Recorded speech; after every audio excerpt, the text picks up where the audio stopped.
Cette semaine, au podcast Cachemire, on reçoit la présidente de la Jeune Chambre de commerce de Montréal, également entrepreneur, Abby Gerba. Comment ça va, Abby?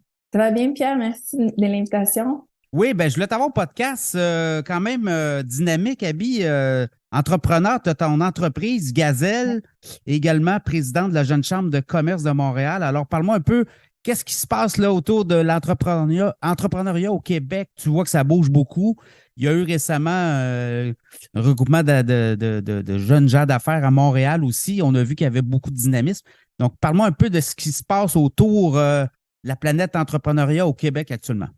Je ne sais pas si tu connais la Jeune Chambre de manière générale ou non. Oui, oui, oui. Oui, pour ceux qui ne connaissent pas la Jeune Chambre de Montréal, c'est la Jeune Chambre de commerce de Montréal, c'est la plus grande jeune chambre de commerce au monde. Donc, c'est moitié professionnel, moitié entrepreneur. Donc, on est vraiment à moitié-moitié.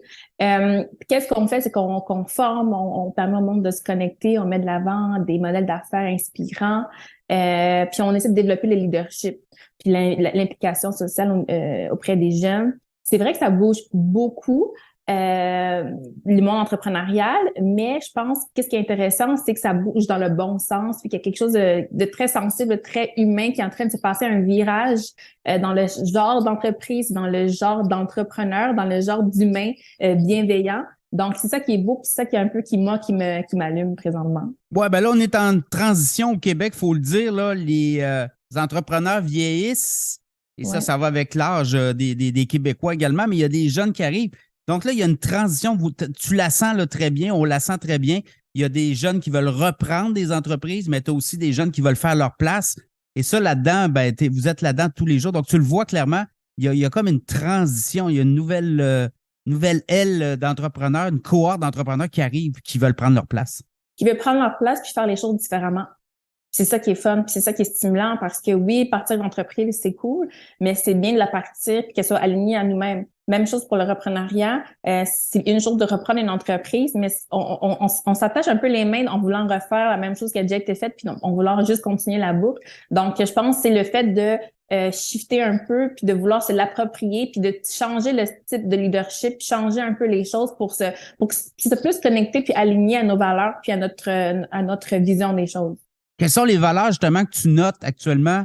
Tu parles La de bienveillance, Oui. la bienveillance auprès des employés, auprès de soi-même, prendre soin de nous en tant qu'entrepreneurs. Je pense que c'est quelque chose je veux pas dire nouveau, parce que ça fait quand même plusieurs années qu'on parle de santé mentale et de bien-être au travail, mais je pense que ça, c'est quand même assez majeur Oui. comme shift, de juste prendre soin de soi, prendre soin de nos équipes, s'assurer que nos équipes sont heureuses, sont diversifiées, elles sont alignées aux préoccupations environnementales, donc quelque chose de vraiment humain. Si je pourrais dire, pour résumer tout ça, qu'est-ce que je vois, c'est le shift humain des entrepreneurs. Tu avais des exemples, par exemple, là, dans le temps, un entrepreneur va mettre 90 heures, 100 heures semaine, il va Exact. pousser, puis finalement, il va se ramasser peut-être en burn-out ou en épuisement professionnel. Donc, toi, tu le sens chez les jeunes. Je pense que ton exemple est déjà le meilleur exemple parce que ça a été très valorisé de moi, je travaille tout le temps, puis que je dors pas, puis je me réveille, puis je commence à travailler, puis c'était comme excitant, puis c'était valorisé justement de dire qu'on n'arrête jamais. Tandis que là, maintenant, il y a beaucoup, quand on écoute des entrevues ou des podcasts ou des gens parler de leur expérience, il y a beaucoup de valorisation où est-ce que c'est bien beau travailler fort, mais il faut aussi travailler intelligemment. Ça sert à rien de travailler comme un malade, puis être brûlé, puis plus pouvoir performer, que ce soit en tant qu'entrepreneur ou au niveau de nos équipes. Donc, c'est tout un peu de rebalancer les choses et de valoriser cet équilibre-là. Nous, à la Jeune Chambre, on parle beaucoup de déconnexion. Puis souvent, le monde pense que c'est tout le temps les employés qui veulent déconnecter. Puis non, même en tant qu'entrepreneur, je pense qu'il y a quelque chose d'important d'avoir cette discussion envers soi-même. Parce que moi, sans moi, mais moi, je suis un entrepreneur. Moi aussi, je suis un entrepreneur. Puis moi aussi, j'ai besoin de déconnecter. Mais la seule différence, c'est qu'il n'y a pas personne d'autre en haut de moi. Fait que la discussion, je dois l'avoir avec moi-même.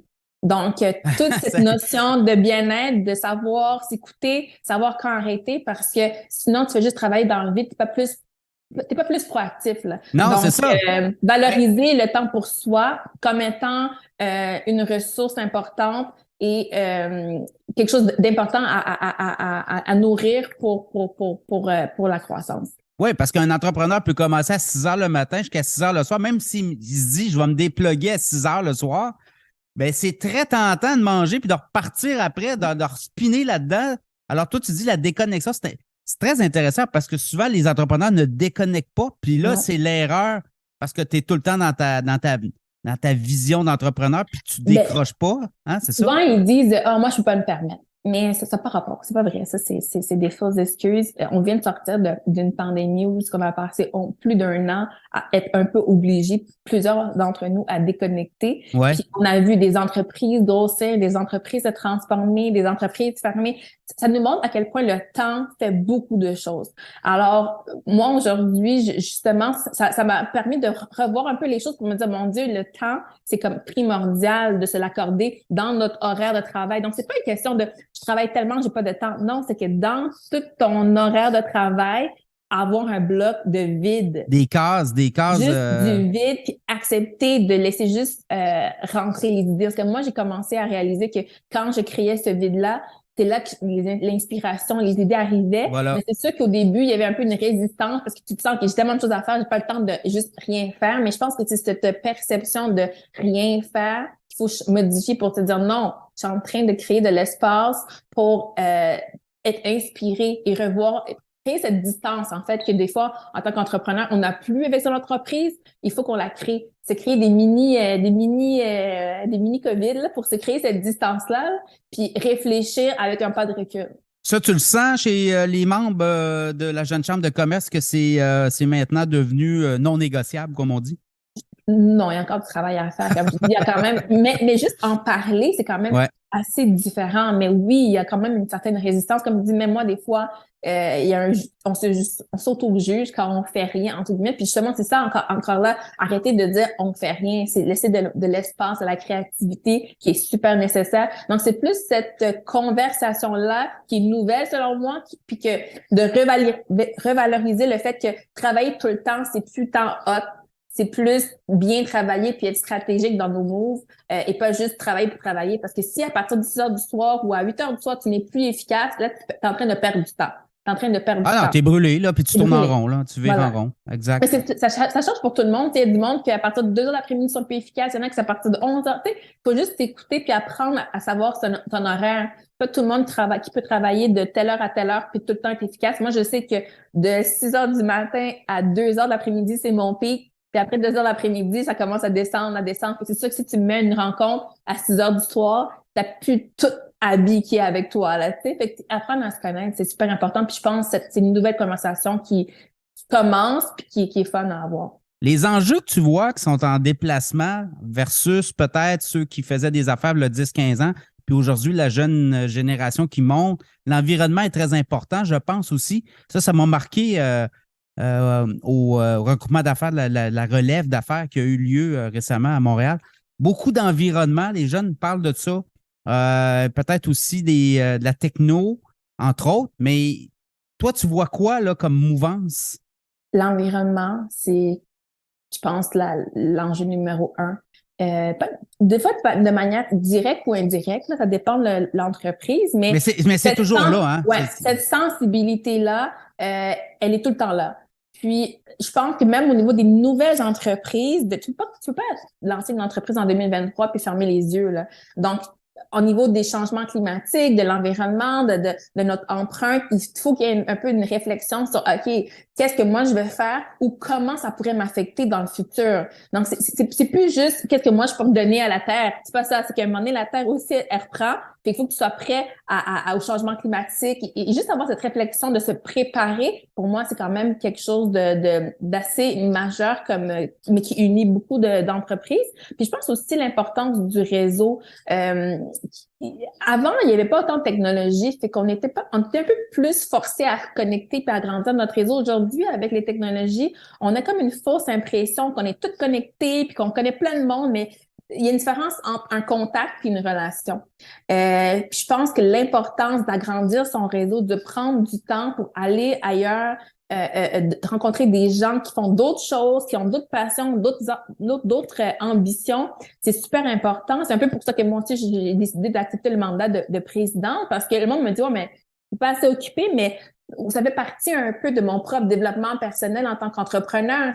C'est combien de temps tu es prêt à mettre dans ton horaire pour ton développement personnel et professionnel, pour agrandir ton réseau, ça fait partie un peu de tes tâches, de t'éduquer, de te former, d'agrandir ton réseau, de prendre, tu sais, ça fait partie des tâches, mettons, toutes tâches connexes, ça, comme entrepreneur, agrandir son réseau, puis arrêter de juste penser que parce qu'on est sur LinkedIn puis Instagram ou TikTok qu'on a un gros réseau puis que c'est correct, là. Ah, exactement. Et dans ton cas, ça te permet aussi, tu as une entreprise, Gazelle, donc ça te permet aussi de te tisser des connaissances dans ton réseau. Parle-moi de ton entreprise aussi, comment tu vois l'évolution de tout ça dans les prochaines années? Ben alors, Gazelle, pour un petit présentation courte, ce qu'on fait, c'est qu'on a un atelier privé. En fait, on fait des vêtements sur mesure pour femmes exécutives. Donc, on fait toute la production et toute la gestion de l'image, en fait, des personnalités publiques, des politiciennes, des exécutives. Donc, nos bureaux sont sur la rue Saint-Denis. Donc, on a un beau local sur 2 étages pour recevoir nos clients. C'est sûr que c'est une industrie difficile, l'industrie de la mode, mais moi, ça n'a jamais été vraiment la mode pure qui m'intéressait, ça a toujours été la relation avec l'image des femmes de pouvoir. Les vêtements, c'est un outil de travail, puis c'est un peu ça qui moi m'intéressait. Donc, c'est une clientèle qui est assez nichée, mais c'est une clientèle qui est aussi beaucoup prisée parce que c'est une clientèle qui dépense beaucoup, qui a beaucoup de moyens. Donc, au niveau de la suite pour mon entreprise, ça fait depuis 2018 officiellement que tous nos bureaux sont ouverts. Pour la suite, je pense que c'est juste agrandir l'offre parce que le plus difficile, ça a été d'avoir la clientèle. C'est une clientèle qui justement hautement sollicitée. Ouais, donc, c'est niché, là. Elle est très, très, très difficile, mais tout le monde la veut. Donc, une fois que cette clientèle-là et que tu comprends que tu as accès à ses besoins, ben c'est augmenter l'offre de services et de produits pour la croissance. Comment tu fais pour aller vers ces gens-là? C'est des gens très sollicités, tu le dis. Ouais. C'est des gens qui ont un temps limité, donc tu dois être quand même très bonne pour te vendre. Tu dois te vendre et tu dois vendre tes services à ton entreprise.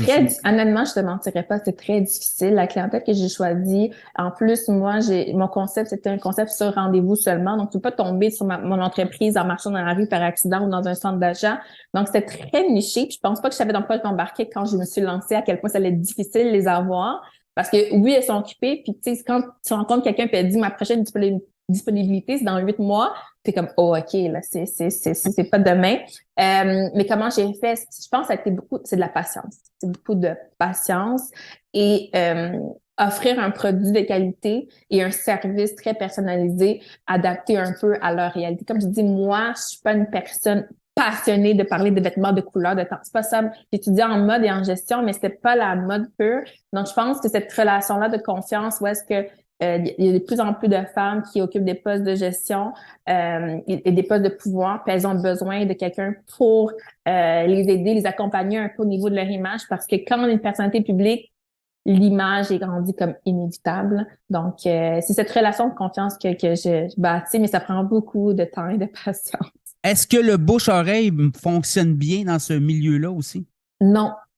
Puis, je croyais que oui, parce que qu'est-ce qui arrive quand un client est content? Qu'est-ce qu'il te dit en premier? Je vais te recommander à mes amis, je connais telle personne. Puis je suis comme, ah, ben oui, s'il te plaît, recommande-moi. Tu sais, je suis sur rendez-vous, je sais. Mais non, j'ai réalisé que non, je sais pas si c'est quelque chose de féminin ou c'est juste quelque chose que c'est tellement difficile pour. C'est une chasse gardée, hein? On veut pas donner nos contacts. Je suis comme un secret, un secret.